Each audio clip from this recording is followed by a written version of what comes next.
Risma Anjarsari akan memaparkan kegiatan inti dari pembelajaran micro-teaching. Selamat menyaksikan. Nah, anak-anak, sekarang kalian sudah tahu kan masalah yang Ibu beri kepada kalian. Sekarang waktunya kalian berdiskusi dengan kelompok kalian sesuai dengan masalah yang Ibu berikan tadi.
presentasi. Nah, kalian pilih ya secara acak kalau teman kalian yang bakal maju presentasi. Jadi presentasinya perwakilan saja. Silakan dari kelompok 1. Halo teman-teman, di sini saya sebagai perwakilan kelompok 1. Saya akan menjelaskan tentang alat reproduksi pada laki-laki. Yang pertama, testis.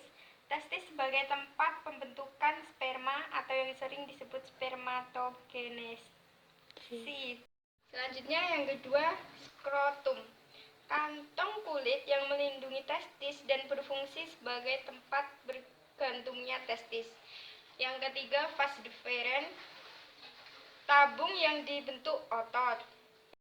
Selanjutnya yang keempat adalah epididymis sebagai tempat pematangan sperma.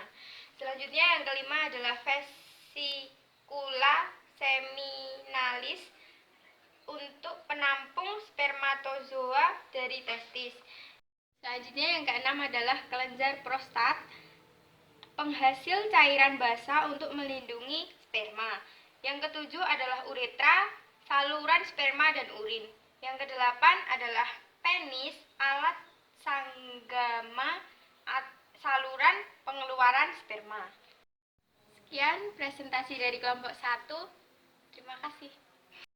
Nah, kelompok 1 sudah selesai presentasinya. Sekarang giliran kelompok 2. Saya perwakilan dari kelompok 3 akan mempresentasikan tentang alat reproduksi perempuan. Yang pertama, vulva, daerah yang menyelubungi vagina. Yang kedua adalah vagina, saluran yang elastis panjang mencapai 8-10 cm. Yang ketiga adalah cervix, merupakan mulut rahim. Yang keempat adalah tuba fallopi, adalah saluran telur. Yang kelima adalah ovarium, menghasilkan ovum. Yang terakhir adalah rahim atau uterus, tempat berkembangnya embrio. Sekian dari saya, kelompok 3. Terima kasih. Dan yang terakhir presentasi kelompok 3, perwakilannya maju ke depan. Saya perwakilan dari kelompok 2 akan mempresentasikan tentang gangguan sistem reproduksi. Yang pertama adalah HIV atau yang sering disebut AIDS, disebabkan oleh virus HIV yang menyerang sistem kekebalan tubuh. Yang kedua adalah sifilis, disebut raja singa, bersifat menular. Yang nomor 3 adalah gonore, disebabkan infeksi bakteri Neisseria gonococcus. Yang keempat adalah klamida. Pada laki-laki akan keluar nanah pada penis. Yang terakhir adalah herpes, luka pada vagina atau penis. Sekian dari kelompok 2. Terima kasih. Nah, dari semua kelompok sudah presentasi ya anak-anak. Sekarang waktunya Ibu yang akan memperjelas hasil diskusi kalian tadi melalui PPT.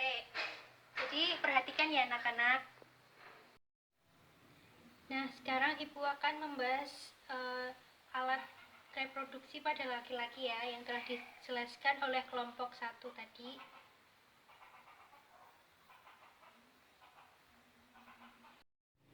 Jadi ada beberapa organ ya dari alat reproduksi laki-laki itu. Yang pertama yaitu testis yang berfungsi sebagai tempat pembentukan sperma atau spermatogenesis. Nah, testis itu yang ini, yang bentuknya yang ini. Terus selanjutnya ada skrotum. Skrotum adalah kantong kulit yang melindungi testis dan berfungsi sebagai tempat bergantungnya testis. Berarti yang ini kantungnya. Terus selanjutnya ada vas deferens. Itu adalah sebuah tabung yang dibentuk dari otot. Vas deferens ini berfungsi sebagai tempat penyimpanan sperma sebelum dikeluarkan melalui penis. Selanjutnya ada epididymis yang berfungsi sebagai tempat pematangan sperma. Benar ya yang tadi dijelaskan kelompok 1. Terus yang selanjutnya adalah vesicula seminalis yang berfungsi sebagai penampung spermatozoa dari testis. Yang selanjutnya kelenjar prostat sebagai penghasil cairan basah untuk melindungi sperma. Selanjutnya ada uretra, merupakan saluran sperma dan purin. Uretra berfungsi sebagai pembawa sperma dan purin. Terus yang terakhir ada penis. Penis sebagai alat sanggama saluran pengeluaran sperma dan purin. Selanjutnya yang dibahas yaitu alat reproduksi pada perempuan. Nah, ini ada beberapa alat reproduksi pada perempuan. Yang pertama ada vulva. Vulva itu merupakan daerah yang menyelubungi vagina. Vulva terdiri dari mons pubis, labia, klitoris, daerah ujung luar vagina, dan saluran kemih. Terus selanjutnya ada vagina itu sendiri. Vagina merupakan saluran yang elastis ya. Panjangnya sekitar 8-10 cm dan berakhir pada rahim. Terus selanjutnya ada cervix. Cervix itu disebut dengan mulut rahim, maaf. Terus cervix ada pada bagian terdepan dari rahim dan menonjol ke dalam vagina. Terus selanjutnya ada rahim atau uterus, itu sebagai tempat untuk melekatnya embrio yang akan menjadi janin. Terus selanjutnya ada ovarium. Ovarium itu merupakan organ yang menghasilkan ovum. Terus selanjutnya ada tuba fallopi. Tuba fallopi itu merupakan saluran telur. Saluran telur sepasang saluran yang berada pada kanan dan kiri rahim sepanjang kira-kira 10 cm. Selanjutnya yaitu gangguan pada sistem reproduksi pada manusia ya. Yang pertama ada HIV atau AIDS yang biasanya sering terjadi ya. Terus HIV atau AIDS ini dikarenakan atau disebabkan oleh virus HIV atau Human Immunodeficiency Virus yang menyerang sistem kekebalan tubuh. Selanjutnya ada sifilis. Sifilis ini merupakan penyakit yang menular ya, atau yang disebut raja singa, yang disebabkan oleh bakteri Troponema pallidum. Selanjutnya ada gonore. Gonore merupakan penyakit yang disebabkan oleh infeksi bakteri Neisseria gonococcus dan dapat menular. Selanjutnya adalah klamida. Klamida itu pada laki-laki keluar nanah pada penis. Terus ada herpes. Herpes itu merupakan luka yang terdapat pada penis atau vagina. Jadi bisa laki-laki bisa perempuan ya yang terkena herpes.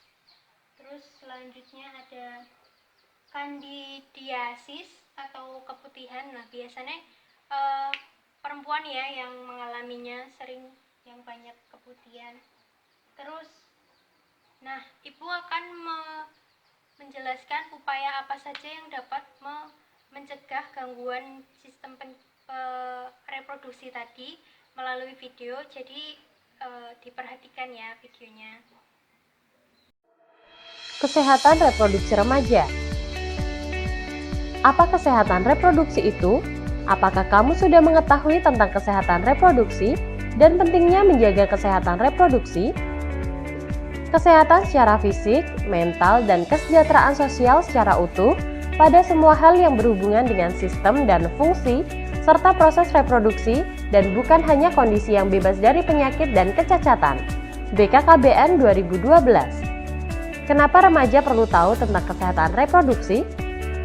Masa remaja adalah masa peralihan atau perpindahan dari kanak-kanak menuju dewasa. Pada masa remaja, terjadi perubahan fisik maupun biologis, sehingga remaja penting untuk tahu dan mengenal sistem reproduksi beserta perubahannya. Menurut WHO, remaja adalah penduduk dalam rentang usia 10-19 tahun. Menurut Peraturan Menteri Kesehatan Republik Indonesia Nomor 25 Tahun 2014, Remaja adalah penduduk dalam rentang usia 10-18 tahun. Dan menurut Badan Kependudukan dan Keluarga Berencana BKKBN, rentang usia remaja adalah 10-24 tahun dan belum menikah. Ketika remaja mengetahui bagaimana cara untuk bersikap dan berperilaku sehat selama proses pematangan fisik pada dirinya, remaja tumbuh menjadi seorang dewasa yang sehat, yang akan memiliki keturunan yang sehat dan kehidupan yang berkualitas. Bagaimana cara memelihara kesehatan reproduksi? Menjaga kebersihan organ reproduksi pada remaja berbeda dengan pada masa kanak-kanak, karena pada organ reproduksi remaja, anus dan saluran kencing bermuaranya di sekitar alat kelamin. Kenapa harus jaga kebersihan organ reproduksi? Terdapat rambut di sekitar alat reproduksi atau kelamin, peningkatan kelenjar di sekitar alat kelamin, peningkatan produksi keringat di sekitar alat kelamin. Alat kelamin dan daerah sekitarnya menjadi kotor dan lembab, sehingga mudah berkembang biak kuman dan jamur. Cara menjaga kebersihan organ reproduksi: membasuh dengan air bersih dari arah depan ke belakang dan keringkan menggunakan handuk kering sebelum menggunakan celana dalam. Karena lembab, jamur akan mudah tumbuh dan menyebabkan rasa gatal. Menggunakan celana dalam yang bersih, tidak terlalu ketat dan berbahan menyerap keringat, dan ganti celana dalam minimal 2 kali sehari. Hal-hal penting dalam menjaga kesehatan reproduksi laki-laki: jika berada di toilet umum, sebaiknya menggunakan air yang mengalir karena kemungkinan air yang berada di tempat penampungan mengandung bakteri dan jamur. Mencukur rambut kemaluan secara berkala untuk menjaga tetap pendek agar tidak banyak ditumbuhi bakteri. Di samping itu, ada bakteri baik yang tumbuh di rambut sekitar kemaluan. Menggunakan air bersih untuk membilas alat kelamin sesudah buang air. Pria penting untuk melakukan sunat untuk mencegah penumpukan kotoran pada lipatan luar penis. Jaga kelembapan, jauhi kebiasaan yang meningkatkan suhu alat kelamin seperti memangku laptop di paha dekat alat kelamin. Hal-hal penting dalam menjaga kesehatan reproduksi wanita. Pada saat haid, dinding bagian dalam rahim terlepas sehingga amat mudah terkena infeksi. Oleh karenanya, sangat perlu menjaga kebersihan dengan cara gunakan pembalut bersih dan ganti secara teratur 2-3 kali dalam sehari atau setiap setelah buang air kecil atau bila pembalut telah penuh darah atau saat mandi. Bila pembalut yang digunakan adalah pembalut sekali pakai, maka bersihkan atau bilas terlebih dahulu pembalut dengan menggunakan air, bungkus, kemudian buanglah di tempat sampah. Bila pembalut digunakan berkali-kali, biasanya terbuat dari bahan handuk atau katun. Segeralah cuci bersih begitu selesai digunakan dan jemur hingga benar-benar kering, kemudian setrika untuk mematikan kuman dan siap untuk digunakan kembali. Hindari penggunaan panty liner secara terus-menerus karena dapat menyebabkan iritasi. Hindari penggunaan cairan khusus pembersih organ intim secara rutin karena akan mengganggu keseimbangan pH dalam vagina. Bila terlalu sering dipakai, justru akan membunuh bakteri baik dalam vagina, yang selanjutnya akan memicu tumbuhnya jamur, akibatnya muncul gatal-gatal di area organ intim.